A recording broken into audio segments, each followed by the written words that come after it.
नमस्कार, आप देख रहे हैं श्रेष्ठ उत्तराखंड और मैं हूं आपके साथ गायत्री। उत्तराखंड पहाड़ी राज्य है। यहाँ जंगल का इलाका दूर दूर तक फैला है। बहुत से रिहायशी इलाके जंगली इलाकों से लगे हुए हैं, इसलिए जंगली जानवरों के रिहायशी इलाकों में पहुंचने की घटनाएं अक्सर सामने आती रहती हैं। कभी बाघ सरीखे हिंसक जानवर घरों के आसपास घूमते देखे जाते हैं, तो कभी गजराज यानी कि हाथी इंसानी इलाकों में दस्तक देते रहते हैं। लेकिन पिछले कुछ वक्त से हाथियों के इंसानी बस्तियों में घुसने और उत्पात मचाने की घटनाएं तेजी से बढ़ रही हैं। इसलिए अब एक ऐसे मास्टर प्लान पे काम हो रहा है जिसकी मदद से हाथी या हाथियों के उत्पाती झुंड और इंसानों के बीच दूरी बनी रहे। क्या है ये मास्टर प्लान, चलिए बताते हैं आपको इस रिपोर्ट में।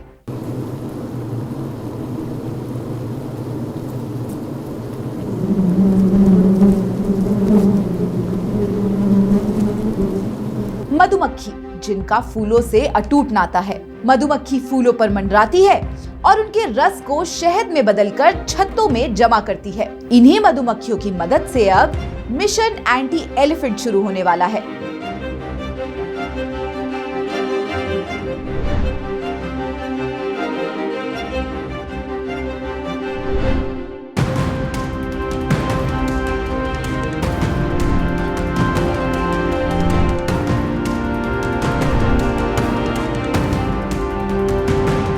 मधुमक्खी जो अकेली हो तो छोटी और कमजोर नजर आती है, लेकिन झुंड में हो तो सामने वाले के होश उड़ा देती है। मधुमक्खियों के झुंड का सामना करने की हिम्मत किसी में नहीं होती। मधुमक्खियों के ऐसे ही झुंड अब जंगली और उत्पाती हाथियों के खिलाफ इंसानों की ढाल बनने वाले हैं। ये अहम खबर हरिद्वार से है। यहाँ का वन विभाग अब मधुमक्खियों का सहारा लेने जा रहा है। हरिद्वार वन विभाग ने एक ऐसा मास्टर प्लान तैयार किया है जिसका बहुत जल्द ट्रायल भी होने वाला है। ये मास्टर प्लान वन विभाग को हरिद्वार के रिहायशी इलाकों में जंगली जानवरों, खास तौर से हाथियों के उत्पात मचाने की बढ़ती घटनाओं को रोकने के लिए बनाना पड़ा है। ट्रायल में अगर ये मास्टर प्लान कामयाब साबित होता है तो जल्द ही इसे पूरे हरिद्वार वन प्रभाग क्षेत्र में लागू कर दिया जाएगा। अब जानिए इस मास्टर प्लान के बारे में। समझिए कि मधुमक्खी कैसे इस मास्टर प्लान को कामयाब बनाएगी।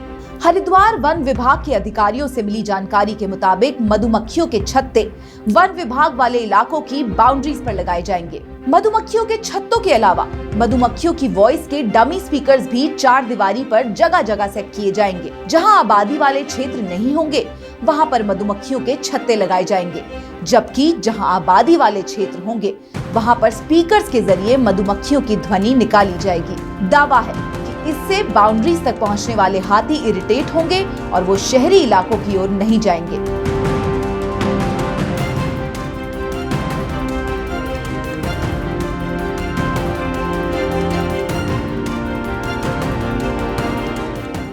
हजारों मधुमक्खियां जब झुंड में होती हैं, तो उनकी भिनभिनाने की आवाज बहुत ज्यादा तेज हो जाती है। उनका शोर तब इंसानों के शोर जैसा होता है। मधुमक्खियां ये ध्वनि अपने पंखों की सहायता से पैदा करती हैं, और ये इसलिए होता है क्योंकि मधुमक्खी के द्वारा पंख अधिक तेजी से फड़फड़ाए जाते हैं, जिससे ये ध्वनि निकलती है। मधुमक्खी के पंख 360 कंपन प्रति सेकंड की गति से कंपन करते हैं, जबकि एक छत्ते में 50,000 तक की संख्या में मधुमक्खियां हो सकती है।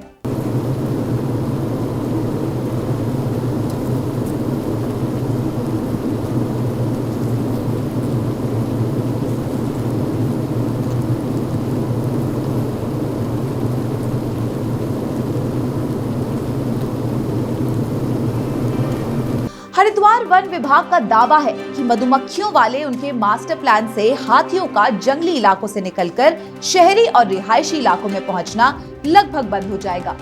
रिहायशी इलाकों में हाथियों के उत्पात की घटनाओं पर काबू पाया जा सकेगा और जो लोग अब तक खौफ में जी रहे हैं वो सुकून की सांस ले पाएंगे। यानी फूलों पर मंडराने वाली और मीठा मीठा शहद जुटाने वाली मधुमक्खियां अब उत्पाती हाथियों से इंसानों की रक्षा कवच बनने वाली हैं।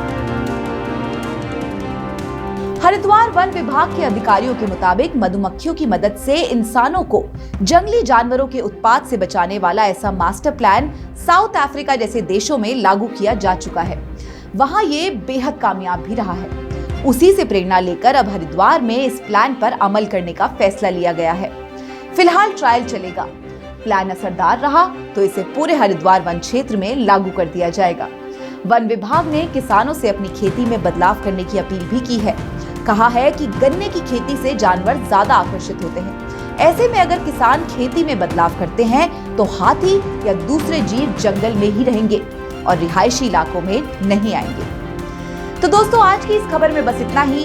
उत्तराखंड से जुड़ी तमाम अहम और रोचक खबरों के लिए आप जरूर देखते रहिएगा श्रेष्ठ उत्तराखंड। श्रेष्ठ उत्तराखंड पर खबरों से जुड़े रहने के लिए चैनल को सब्सक्राइब करें, बेल आइकन दबाएं और देखते रहें श्रेष्ठ उत्तराखंड।